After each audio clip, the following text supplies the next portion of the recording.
Warning: the following podcast contains violent scenes that may be unsettling to some listeners. Listener discretion is advised.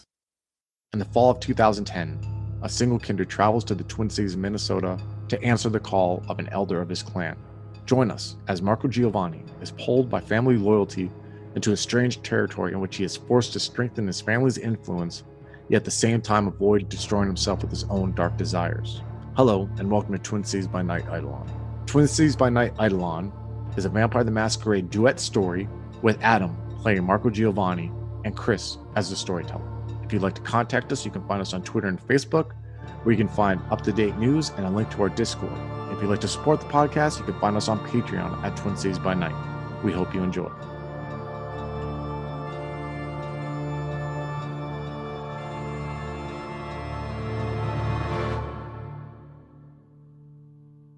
So, there's a moment where he says boy, and in your head you stop, and you blink your eyes.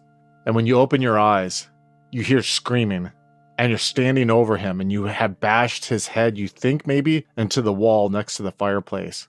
His arm is kind of caught on fire a little bit. His hand is on fire a little bit. Not on fire, but it was in the fire, and you could smell the burning flesh. There's a pool of blood that's behind his head. And at first you thought the screaming was from him, but you realize the screaming's from you, because you've been bashing his head into the wall, scream the whole time. I'm not a boy! And you realize as the last time you said boy came out, you stop and you see brain matters on the stone. Like the fireplace has like stone around it, you know? And you see him slump down and his eyes look glazed over. And you see blood is spurted out of his mouth. And then you hear, what the fuck? You hear it from behind you. And you look behind and you see the figure that was at the door is trying to grab his gun right now from underneath his coat jacket. And there's a moment right before you think you're going to say what you're going to do. You see Roman's hands twitch a little bit. Go ahead. Scene's on you. So when I come to and I kind of see what I've done, I drop Roman, and it's like it almost takes me this brief moment to realize what's happening right now. But I see the man going for his gun, and I have to try to stop him. Whatever mess I'm in right now, I don't want to die in this house. All right. So what are you going to do to try to stop him? I'd like to see if I can just charge over to him and just rip the gun out of his hands. Just kind of overpower and intimidate him. Yeah, for sure. Do you have Dominate by chance?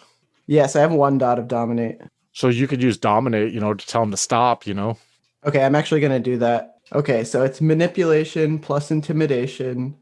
And the difficulty is going to be this guy's willpower. 5. 1 success. So the figure who's a brunette, who has like a 12 o'clock shadow, reaches in to his coat and stops. And he's just looking at you. And you feel, as you stare into his eyes, that you have that control that you like. That control that you wanted over Roman. How does that make you feel now that you kind of like have this blood sate? I mean, what's your blood pool at right now, by the way? 6 now. All right. So you don't feel the hunger right now, but I would say, do you feel like almost like a control trip that you like? Yeah, and it's really scary to him because he knows how bad this is, but he's kind of feeling himself like sink into this kind of sadistic enjoyment of it too. So he looks at the guy and he almost has like a scared look in his own face and he's just like, run. The guy looks at you for a second and then he just turns and he runs out the door. He just books it, and you're left on your own. And you hear this, and you turn around, and you see that Roman is trying to slide himself along the floor, like his back is facing you. And you see the back of his skull has been cracked in. Like no one should be able to survive that. It looks like almost like a sledgehammer has gone to the back of it. And you see that there's like skull fragments stuck in his brain. Some of it's hanging out. You see blood is just like pooling out. Like it almost goes with his heartbeat. Like it almost has like a cadence. It comes down the back of his head. You can't even see the back of his head, the skin or his neck. There's just so much blood and it's collecting on the collar of his polo shirt there. It's making it a deep purple now instead of blue. And there's a moment where you see that figure as he's like doesn't even know where he's crawling towards. And you see, as you're looking at his head, you can see almost like behind his head in the backdrop, it almost looks like shins of a kid, like bare shins. And there's a whole bunch of them. And you look up even more. And you see that there are multiple forms of children that have pitch black eyes. And they have these dark shadow-like scars going down from their sternum to their pelvic area. And they all stare blankly at you. It's almost like you can't even see the wall. And you see Romans like clawing slowly in front of these children. And you realize at this moment, as you're staring at them, more are going out behind them. You look out the window that you can see, and you see more are in the yard. And you realize that's what you felt when you walked in here. And you see, and you see like he's turning his face towards you. And you can see one of his eyes, and the whites of his eyes are all maroon now, like his blood capillaries in his eye busted. And it almost looks like he's stroked out. His mouth is like kind of stuck, and he's kind of trying to talk, and like you see blood and like saliva is coming out of his lip as he's like looking up at you. What are you doing? What's going on in your head right now? So he's crawling towards me, and I see these children, and Marco's so horrified, he kind of falls backwards, and he's kind of like crawling backwards as Roman is like lurching towards him, and he sees all of these children, and he does this vocal gasp where he's just like and he's starting to like tear up a little bit as well, to just see all these kids and like in this way. And he's to just see this from beyond the veil is just really kind of horrifying for him. He wasn't ready. He tasted it in the air, but he didn't know this. I didn't realize this is what's happening. And he doesn't know like exactly what's happening, but it's just like too much for him to take in right now, especially after what just transpired. And he's going to like pick himself up, just like kind of runs out the front door and just gets back into his car. I'm going to try to just drive away. What's your humanity right now? 5. Actually 6. So I'm going to make you roll a conscience roll, please. Difficulty 8. 0 successes. So when you get into the SUV and you peel out and you start rationalizing what you did, for a second, it's explainable. He pushed you. He egged you on. That happened. And you lose a dot of humanity. So you're down to 5 right now. I mean, it's acceptable. It's rational. You know, like it sucks. You're not happy that like it happened, you know, but you're able to, you don't feel guilt about it. That's what's going on. How do you rationalize that? Now that I've told you that, I guess, how does Marco rationalize that? Well, it certainly got away from him. He's still telling himself he shouldn't have fucking done that. But I'm like beating the steering wheel right now. And I'm just like, fuck. Like, I'm more worried about my own ass than feeling guilty about what I did to him. He's justifying it by like he shouldn't have done that. I wish he didn't do that. Why did he fucking do that? So what do you think is going to happen to him now that he's there in the house? What does Marco think? He has no idea. Honestly, he's thinking about if he should just confess to Rita, and like, maybe if I just explain to her what happened, like she'll understand. Like, and he's like, maybe like I have to fucking go. Like, I don't, he just didn't think this is how it was going to go down. He's kind of in a panic right now. He's in a huge panic right now. And he had this very calm, calculated demeanor going down here. Yeah. And it's like, he feels like somebody robbed him of that by pushing his buttons so hard. What does he usually do in a panic? Is this the first time he's been in a panic? Is this a scenario where like Jamie would usually help you out and kind of be that rock and calm you down? Or in the past, that has happened. Jamie has kind of picked up the pieces after bad stuff has happened, but he's not even like going there yet. He's like, because in his head he's thinking like she's very capable, but she's not in this shit like I am right now, you know? Yeah. And like I fucking just bashed Roman's head in. Like Rita's gonna be pissed. Like they're all gonna be pissed. Like this is bad. Like, and he's speeding right now, and he's just like, you know, he's driving much faster than before. And you know how like he was very calm and calculated in the car, just like this leisurely drive to Romans, and now he's just like on the freeway, just like fuck, and he's just like fumbling with everything. He's trying to figure out who to call. Would you say we should have you do a Dex and Drive roll? Or yeah. All right, let's have you do a Dex and Drive roll, difficulty 7. 1 success. So you're able to keep control as you're like burning through the passing people, you know, driving all frantically, hitting the wheel. You see your phone, you don't know who to call or anything like that. But then you realize as you're looking at the phone, you do realize like, well, there's one person in this city that you know that you can speak to, you know, and that's Jamie, you know, at this point. But it doesn't mean you have to call her, but you start calming yourself just a little bit, you know, after like 15 minutes of driving. I'm going to pull over at a rest stop somewhere and I'm going to get out of the car and I'm just going to call Jamie. And I'm like pacing back and forth next to the SUV. And it's kind of like this highway rest stop where I can still hear the cars kind of zooming past me and stuff. And I'm just like pacing back and forth. And it's like nighttime at this like highway rest stop. And I'm dialing up Jamie. Hello? Jamie, it's Marco. I made a terrible mistake. I woke up feeling just like, okay, what did you do? Tell me, what did you do? I hurt Roman badly. Is he alive? I think so. He was crawling towards me, and I just stormed out of there. Get back in your car. I'll meet you at his house. Okay, Jamie. And I hang up, and I do get back in the car, and it's almost just like that hard U-turn where I'm just like I get back and I start going the other way on the. I'm like going opposite direction and I'm just like flying back to the house right now. But I am worried because like I know he has muscle. I know he has people that guy that I scared away will be back eventually. You know, I don't know, but with Jamie there, I think I can face the music to what has just happened. Like that's what you do in these situations in business, you know, when mistakes are made, you have to face the music. And you know, I'll just go down there and we'll clean up whatever mess we have to. And so I'm talking to myself like on the way there. I'm just like, you know, it's just a little slip up. It's fine. It's just a little mistake.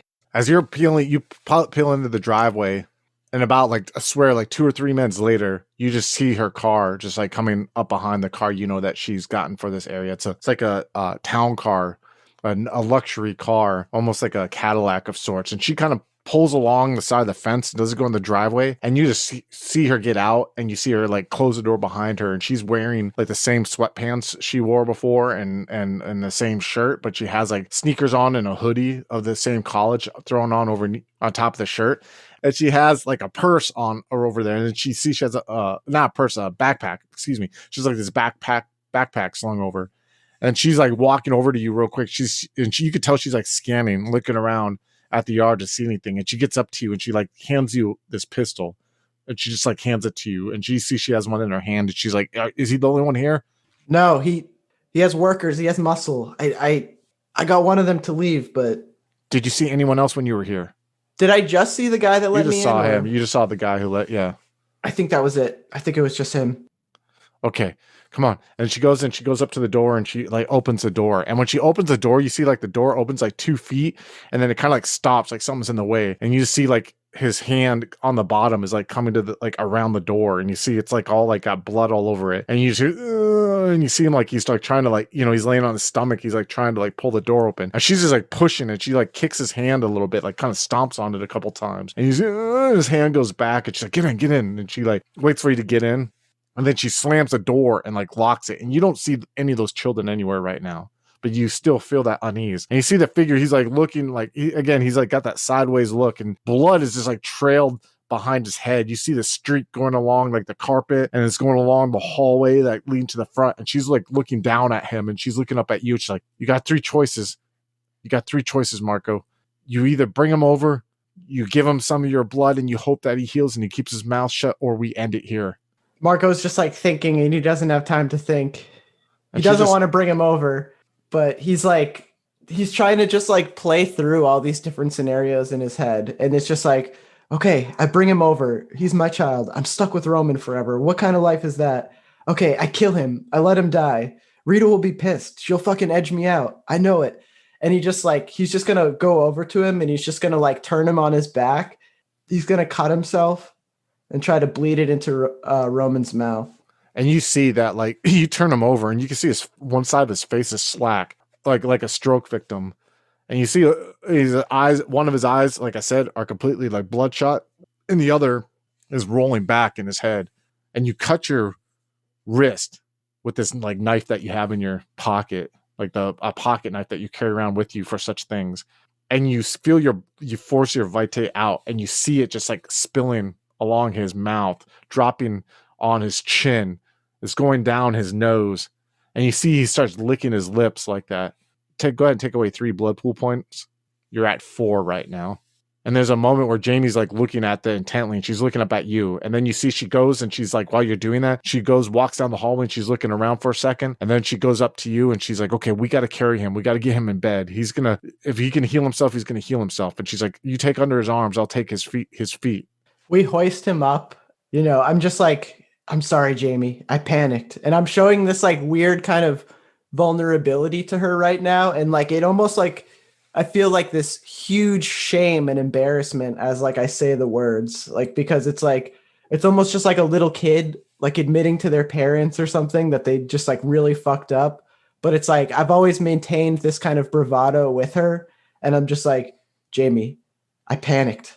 I'm sorry. Listen, what, and she like, as you guys are like putting him in this, like on the couch, like this nice leather couch he has, that's all getting all this blood on it right now. You guys like lay him down on it. He's just like still mumbling. She looks at you and she's like, what happened? What led to this?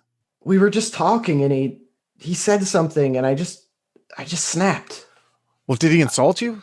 And like, he's like, yeah, he called me and he just like, doesn't want to say it. He's just like, so he insulted you. You know what? He deserves it then. You're better than him. You punished him. He needed to learn his place, right? That's why you're here. And that's why you're talking to him, because he's not doing something right and something happened because of him. So that's what's going to be the story. You fucking punished him. I'll tell you what, he's probably not going to do that again. And you can tell when she's getting worked up, you can hear like the Southern West Virginian in her coming up a little bit, that's like been forced out of her accent from her education. She's like, that's the story then. You taught him a lesson.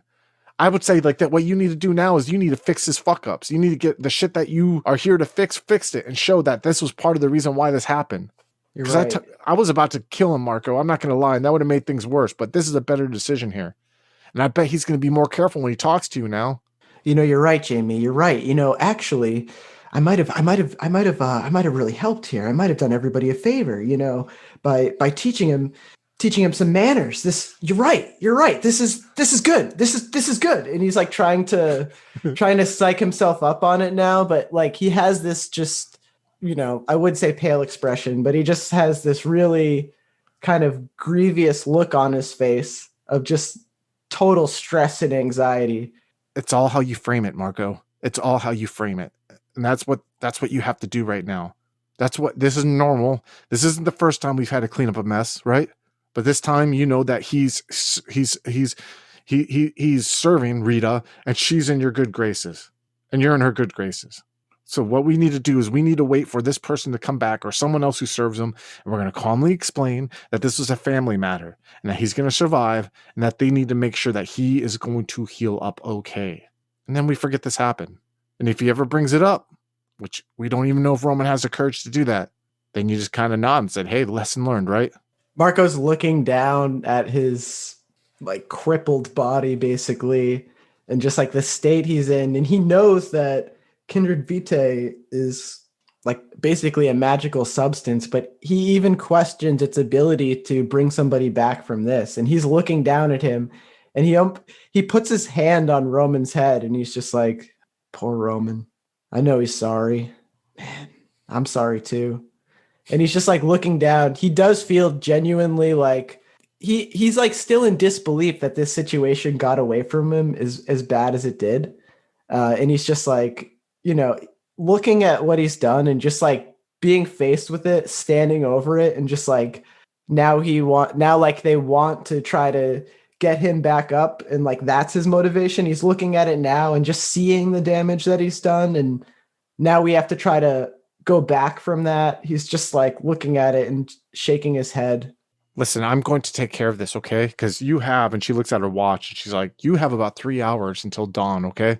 So I'm going to make sure that at least he gets the care that he needs to get, and the people that he knows that need to take care of him are going to take care of him, okay? Jamie, I can't leave you here. What if they come back with more people? Well, she stops for a second. She looks and she's like, she stops and she's thinking for a second. And then she goes up to her. No, I can't. I want to call. No, Then she thinks about for a second. She's like, who can we call? I mean, you can call Rita, but do you want to tell her that this happened to make sure he's taken care of? Or do we just leave him? Let's just leave him. If he survives, he survives. And they're going to find him and they're going to take care of it. What do you think?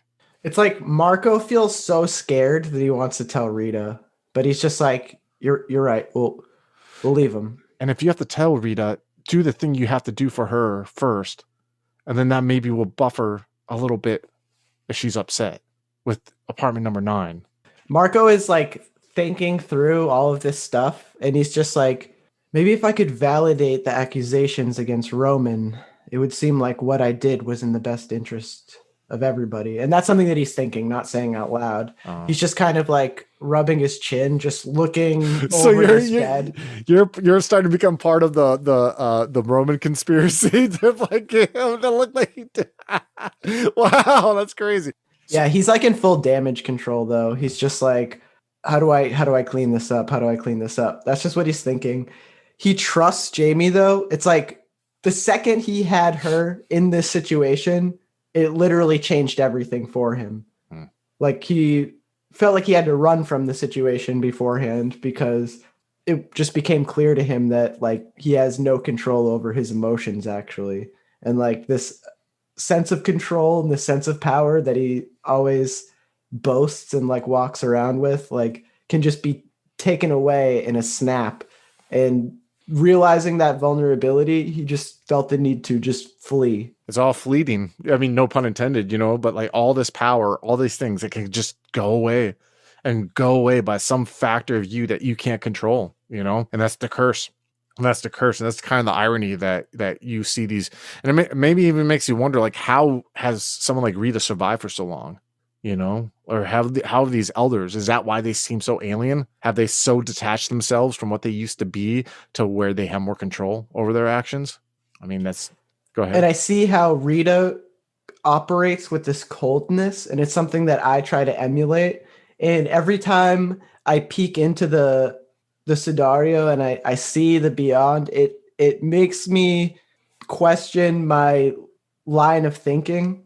It's like every time I see that part of life, it kind of like makes me reevaluate everything. It's like looking into the secret world. I feel less human and I feel more a connection to something more alien, like something that they've adopted, an attitude that they've adopted. And that's kind of how Marco views like the paths, I guess. It's just like after a certain amount of time, like when you see enough, it changes your philosophy in a sense. And he feels like they've already had their philosophies changed by just their experience, the things that they've seen and the amount of time that they've experienced. I mean, that's an interesting outlier that you say there too, because I mean, your humanity dropped and what you witnessed with those spirits, they're ghosts. And then how does that make you feel? We haven't really talked about even like seeing like those ghosts, like the children the ghost of those children and how they looked and it could be weird to interpret what they were doing. I mean, maybe we can do some kind of role or, you know what I mean? To like interpret like what you saw, why you were able to see them at that point. How's that all make Marco feel? Very confused. He did feel that kind of energy in the place. He's not really sure. I don't think he's ever heard anything about Roman and children. Like, I think he's probably heard rumors about Roman. He's probably heard rumors about him being like a sadistic person or something. And he's kind of just justified that as like, well, I am too. Like, there's no need to gossip about stuff like that.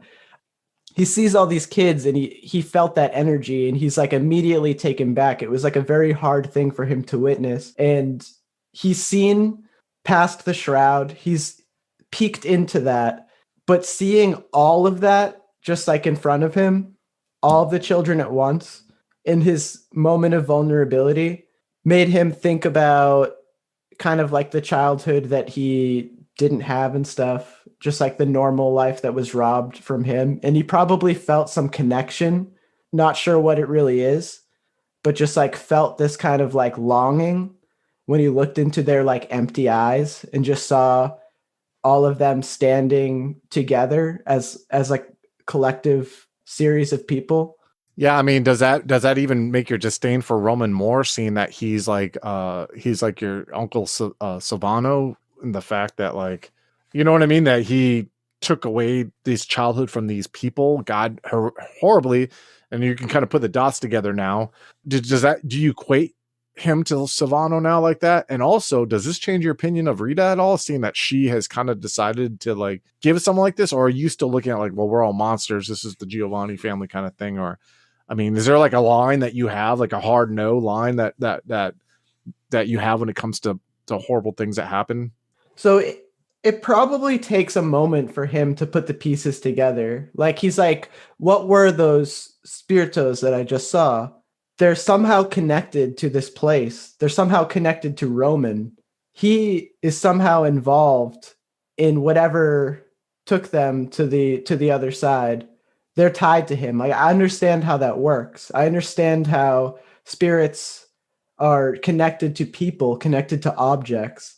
And it's like starting to click together with me. And it's like this painful realization that he's a monster too. And the family enables monsters. And that's always been the truth. And that's just this sad fact of it. And it really hurts him because he probably does have a hard line with not wanting to see anything bad happen to children because he just remembers the pain and trauma of his own childhood and like the last bit of his humanity still, he's not an empathetic person. He's very much like a sociopathic person, but he does feel mournful for that kind of lost innocence that he experienced. And it does like resonate with him when he sees all of that. It moves him in a way that he's like not really able to explain. And he just kind of like quietly accepts that like, okay, like, Rita knows like she's a monster too. Like we're all monsters and like we protect each other. Like we protect the bad things that we do to people. And that's just what life is. And like, it hurts him, but he's just like, it becomes clear to him more and more all the time that this is the way that life is. You better just get used to it if you want to make it. Yeah, and we can even tie that to that loss that happened just now, And there's a moment where Jamie puts her hands on both your shoulders and she looks up at you and she's kind of like firmly holding your shoulders and she's like, listen, what's in room 9, it's going to start attracting attention soon. If that's not done tonight and they're out there during the day, the smells are going to start happening. So I say do that. Get the results for Rita. That will comb this over. But Marco, like something is with the city. There's a reason why she called you here. And if anything, you gotta get your own power base. You understand what I mean? You have to start finding your own influence. Make your own ties if you can. Protect yourself. Of course, the family's first. But there's a whole city of people like you. And if he is able to survive so long in this city, with the rumors that I've heard, that means if you can get that influence too, it might help you out. I think right now your main goal right now, Marco, has to be that you to show Rita that you're more valuable than him. You're right, Jamie. You're right. I have to see to that tonight. I'll see you back. I got to get some sleep when we get home, okay? I got to get a couple hours of sleep if I'm going to take care of stuff because I'm sure I'm going to get some phone calls tomorrow, okay? I'll see you tomorrow evening. I'm going to drive back too. Don't worry, I'm not going to stay here. You take care of what you need. But if you need anything, wake me up if you need to, okay? And be safe. And we part ways in our own cars, and I'm feeling way more at ease. Jamie's, as always, has put things into perspective for me. She's told me what I need to do. She's kind of like a behind-the-scenes advisor, and Marco's taken what she said to heart. He's thinking about that. So you are driving back, like you said, you're calm. We'll say that you were thinking about all the things we mentioned in the last hour, about how like all processing everything that had happened. And you find yourself pulling up into the parking lot of these apartments. And just to remind you, this is it was like an old, almost like warehouse that's been renovated into like apartments, like the brick, outdoor is red brick again. This district of the Twin Cities is known as the flower district, where a lot of flower plants used to be at, and they would create flower and then they would ship it on the river. But due to gentrification, it's kind of slowly getting built up. And this was like one of the targets of the new movement of rebuilding everything, of gentrification, of basically making it into these hipster like loft type apartments. I assume you're going inside. Are you going inside? I don't want to assume that you're going inside or. Yeah, I'm going inside, and I'm not even going up to my room first. I'm going straight to room 9. This has to be done right away. I only have a couple more hours of night. So you unlock the door and you open the door to this room 9. And the first thing that greets you is the smell. You can smell that like the bodies are, it's not like a bad smell, and they've only been defrosting for like a few hours, but you can definitely smell they haven't been formaldehyded. They haven't been handled properly like that. And you see the room is dark currently and the windows are closed, and you can just see the bodies from the light that's coming in from the hallway. So you turn on the light and explain to us all what is the layout of this room. Don't worry about the amount of detail you get in doing it. So we enter the room, and there's a large assortment, probably 4 or 5 black duffel bags that are zipped up with various implements inside. There's an antique wooden table that sits in the middle of the room with a candelabra on one side. I have a lot of these memorial prayer candles that are on the window panes of any of the windows in the room. And they're also on the ground and also on the corners of the table. On top of the table, I have the 2 black body bags laid out, and they're both zipped up. And yeah, that's probably it. It's a very sparse room. It just has what's essential. I have like a stained glass picture that is kind of leaning up against a wall. It's not properly displayed.